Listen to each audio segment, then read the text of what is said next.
I play smarter. I invest with Morning Line. You build your stable.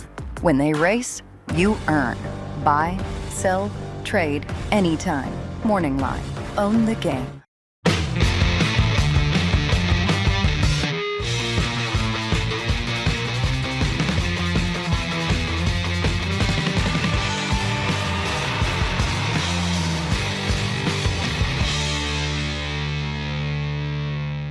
Hi, everyone. David Aragona and Mike Beer here taking a look at the race that will kick off Breeders' Cup Saturday. The first of 9 championship events going as race 4 is the Breeders' Cup Filly and Mare Sprint. This one going 7 furlongs on the dirt for the fillies and mares. And this kicks off a really interesting sequence of Breeders' Cup races with plenty of large competitive fields. And you want to do your handicapping at daily racing form by checking out our DRF Breeders' Cup packages. You can save $38 on the value of everything included in these packages, all access PPs, clock reports, the player's guide, betting strategies, and a whole lot more. Check out more at shop.drf.com or by using that QR code on screen. Let's throw up the field of 10 that were entered for this Breeders' Cup Filly and Mare Sprint, though it was announced earlier this week that the long shot Japanese runner, Faye Blanche, she will not be running. I think she was a vet scratch earlier this week, so she is out. This race is likely to go with 9 runners as long as there are no further defections. But Mike, we heard about a defection from this race before entries were even taken, as the pre-entered horse that was likely to go favored, Copion, winds up in the Breeders' Cup Sprint instead, which suddenly makes this a much more winnable race for the others that I've got listed at single digits on this morning line. No doubt about it. Just about everybody in this field is happy that Copion is elected to take on the boys rather than run in this race. And, one of those horses that I'm sure likes that is the number 6 Sweet Azteca. And she beat Copion earlier this year. She's the favorite on your morning line, and she's the horse to beat. Yeah, Sweet Azteca coming in with some of the fastest speed figures of all of these. She's done a lot of winning in her career, and she is a horse who has a ton of early speed. But there is other speed in this race as we take a look at the Time Form US pace projector, because the filly drawn right outside of Sweet Azteca, Hall and Ice, she likes to go to the front end, and she is pretty fast in her own right. So she's likely to be breathing down Sweet Azteca's neck early. And Mike, she's got a couple of Baffert trainees outside of her as well in Hope Road and Ricci. Ricci probably not as naturally fast as Hope Road, but I think Sweet Azteca might have a tough time setting a comfortable pace up front, even if she's quick enough to get to the lead. Yeah, I thought that she would make the lead too, but you're right. I did not expect her to be loose on some kind of moderate pace in this race. There are horses with enough speed to push her early, and then we'll just see if she shows up and fires her a good shot, because it's not like she doesn't have some questions to answer coming into this race.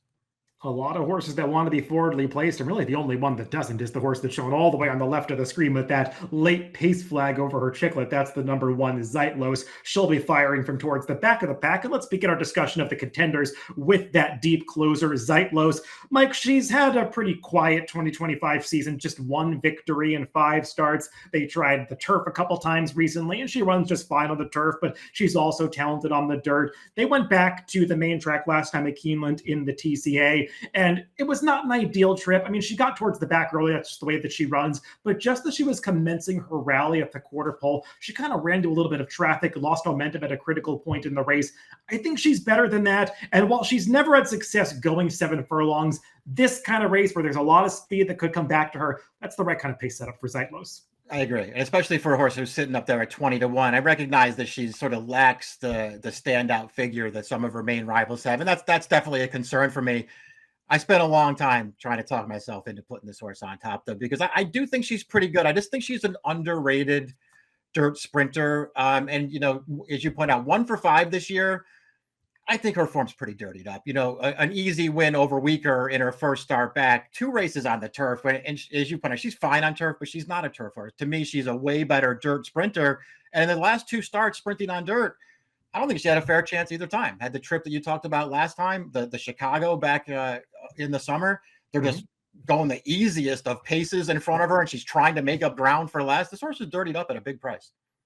The number 2, Splendora, is one of 3 Bob Baffert trainees in this race, and she's the least accomplished of them all. She is coming in off a restricted stakes victory last time out in the Tranquility Lake. She's one of the few in here that was beaten by Copion earlier in the year, I think a couple of times. She's never really looked like a graded stakes quality horse, Mike, even though she's earned some 90-plus buyers and even a triple-digit last time out. When she stepped up against the best in this division, she's really been no match for them. So maybe they take her back here and try try to change around her running style to make a late run. I just don't know if that's going to make enough of a difference. Yeah, I feel the same way about her. Overall, when I started picking apart a race, I just didn't think that she was good enough to win this race. She got the fast figure last time, but it's a totally different kind of race where she's loose on the lead against horses that just couldn't really go with her. I know that she was second to Copian in that La Brea going this distance at the end of last year, but to me, she was an opportunistic second in that race. She did not run the second best race in that field. The number 3, Vava, she was one of the main players, or supposed to be one of the main players in the Breeders' Cup Filly and Mare Sprint last year. It was a very disappointing effort out of her, and she really has struggled to get back to her best form in 2025. She did win the Chicago that you were referencing for Zeitlos earlier. She was up on the pace that day. That's really where you wanted to be in that race, and her surrounding performances this year, Mike, have just been pretty disappointing. This is supposed to be the last race of her career, and I just wonder if her best days are behind her at this point. I feel like they are. We'll see what happens in here. She was a good horse for a long time, but I thought she was tailing off even before the Breeders' Cup last year, and I don't like anything she's done so far this year. Well, the number 4, Tamra, she's going out for the same connections as Copian, owned by Spendthrift Farm, trained by Richard Mandela. And maybe the fact that Copian winds up in the Breeders' Cup Sprint has a little something to do with the fact that Tamra has emerged as a contender for this race and could give Spendthrift and Mandela a chance to win 2 Breeders' Cup races on Saturday. She's a horse who is highly regarded as a 2-year-old, won the Del Mar debutante so impressively, went off as a heavy favorite in the 2023 Breeders' Cup Juvenile Fillies, was disappointing there, and they really struggled to get her back to the races after that.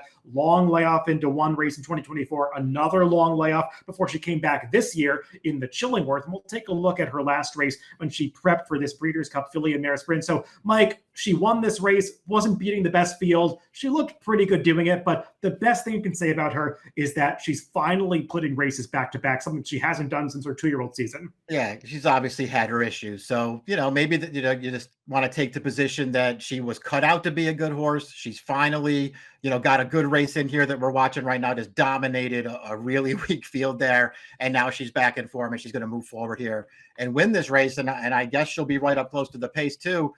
I don't know. I guess all those things are reasonable assumptions, but I don't know, man. I don't know how much credit I want to give her for the race we just watched there, where she just, did what she was supposed to do against a weak field.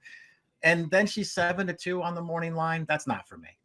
She's got a big following behind her, a lot to do with her pedigree. She's the daughter of Beholder. So, no surprise they want to get a major victory with this horse, given her pedigree, but it is a tough spot. And I also wonder what kind of trip she's going to get with 3 really fast horses drawn directly outside of her. And one of those is the number 6, Sweet Aztecas. We can skip over that horse that is coming out, the number 5, Fée Blanche. Sweet Azteca, she's the horse that I made the morning line favorite here, Mike. A lot of that has to do with her speed figure power. She's earned 4 triple-digit buyers during her career. One of those was when she beat Copian in the Great Lady M earlier this year at Los Alamitos. And it should be noted that 2 of her most visually impressive sprints have been at Los Alamitos. She's a horse that really seems to like that track, but she came back at Del Mar last time in the Rancho Bernardo. We'll take a look at the replay of that race. She beat the field this day. Don't think she was facing a particularly tough group, but she did meet another fast horse who really dueled her on the front end past the half mile. So at least made her work early. She's coming in off of freshening now, Mike, and I just wonder a little bit what's going to happen when some fast horses fire outside of her. She's got a competitive pace to deal with against a tougher field than she faced last time.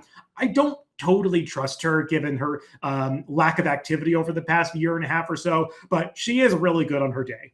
She is. Her if she shows up here and runs her a good race, she's going to be a handful in here. And I just suspect that they'll get really aggressive with her and try to wire this field. So we'll see how it works out. But like you, I just have some concerns about the form that she's in now as a 5-year-old, where we've only seen her twice. She doesn't seem like everything's gone perfectly for her since that Rancho Bernardo either. There are a couple of gaps in her work tab where it seems like she's missed some time more than once. And so I don't love that about her, especially when you're talking about a horse who's going to be the favorite and she's going to have to deal with some fast horses to her outside. You know the thrill of picking a winner. But instead of just running to the window for a quick payout, I play smarter. I invest with Morning Line. Morning Line is a more sophisticated way to use your skill and bankroll without putting it all at risk. Build your stable. When they race, you earn. Buy, sell, trade, anytime. Keep the action rolling without burning your bankroll. This is playing the ponies, elevated like a boss. Morning Line. Own the game. And one of those fast horses is the number 7, Hall and Ice, who has won 5 of her last 6 starts. So she is in good form coming in here, but she's primarily done it against weaker company than she's going to be meeting here, Mike. And her final prep for this, while it was a graded stakes win going 7 furlongs at Gulfstream, she got away with a pretty easy lead against weaker there. It just feels like she's getting a big class test here. Yeah, she's had some pretty soft trips along the way. I respect the job that Safi Joseph has done with her. He's gotten her to win a lot of races, and there are a couple of fast ones in there too. I tried really hard to stay positive on her, David, and with the pace scenario mixed in, and just the fact that she's been facing weaker company along the way, I just couldn't get there with this horse. The number 8, Hope Road, is another one of those Baffert contenders in this filly and mare sprint, and she's coming off a big victory last time out in the Grade 1 Ballerina at Saratoga. We'll take a look at the replay of that race. Now, this task got a little bit easier for her when it was announced the week before this race that Ways and Means was sidelined, going to miss the race. She was going to be the favorite in here, and Hope Road didn't end up having to face her, but she does beat a good rival in Scylla, who settles for second, like Scylla often does. Hope Road, Mike, earlier this season, she was second or finishing behind Copian several times through the La Brea, the Santa Monica, and the Derby City Distaff, but the latter of those was a good second where she actually beat Ways and Means in the Derby City Distaff. So you know that the form is there for her to win a race like this, and I will say, watching her recent workouts, she seems as sharp as ever on the way into this for Baffert. Yeah, I just think there's a lot to like about her in a race like this. She's just a super logical horse based on her overall form, and I know that wasn't the strongest ballerina in the world that we just watched right there. But she won that race pretty convincingly. And I just also, I like the fact Scylla, she's no superstar to be sure, but she's pretty good. And Scylla got the really aggressive ride that day. I feel like they really thought that she had a chance to win there. They sent her to the lead. Yeah. Hope Road had no problem. She just sat up there with her and was easily best at the end. The 3 Copion, she gets away from Copion too. I think that's a really big deal. She ran well against that horse. I think even the La Brea there where she was 4th, I thought she ran the second best race that day. I just think she was second best to Copion a bunch of times. And other than that, all she does is win.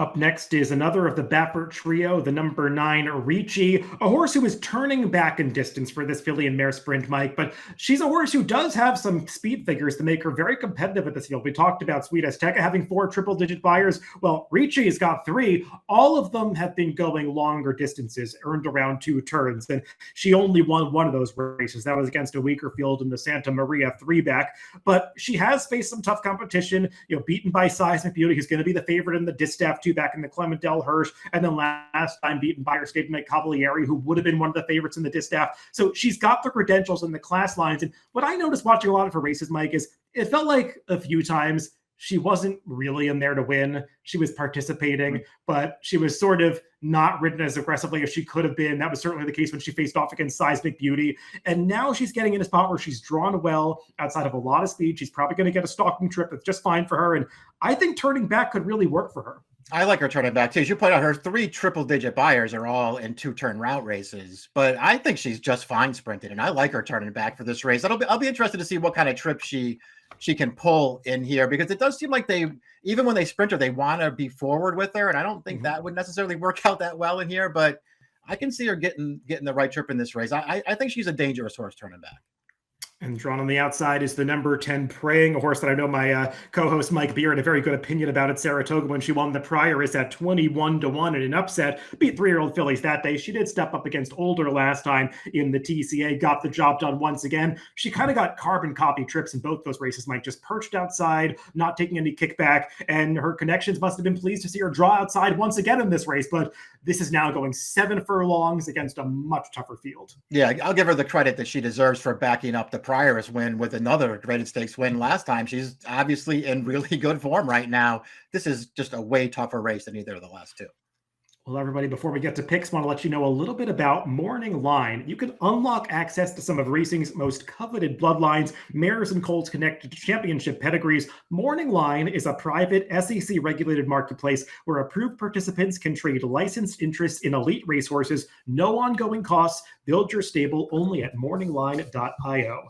Let's go to our picks for this Breeders' Cup filly and mare sprint, and we're both going to go with Baffert trainees on top, Mike. You're going with the one that's got the proven form going the 7 furlong distance. That's Hope Road. Yeah, I just think she makes a lot of sense in this race. As I said before, Yep. she won't be the favorite, but she's, got one race after another that's going to give her a real chance in here. Right? She's going to get the right trip because she has speed, but she does not need the lead to be effective. I just thought there was a lot to like about her in this race. I spent a lot of time trying to make Zeitlos at a big price, and I'll try to get her in there somewhere. I just ultimately didn't believe she was good enough to win. We went through the same thing with Sightlos. I've got her in there. I'll use her underneath. But for me on top, it was really a coin flip between the two Baffert horses that I've got first and second on here, Hope Road. I just think Ricci is going to be a better price. I like the turn back for her, and I think she's going to be able to run a better race here. If she's around 5 or 6 to 1, she's the kind of horse I could take a shot with. 9, 8, 1, 6 for me, and 8, 6, 1, 9 for Mike in the race that kicks off Breeders' Cup Saturday, the Filly and Mare Sprint. Good luck if you're playing the races this Breeders' Cup weekend.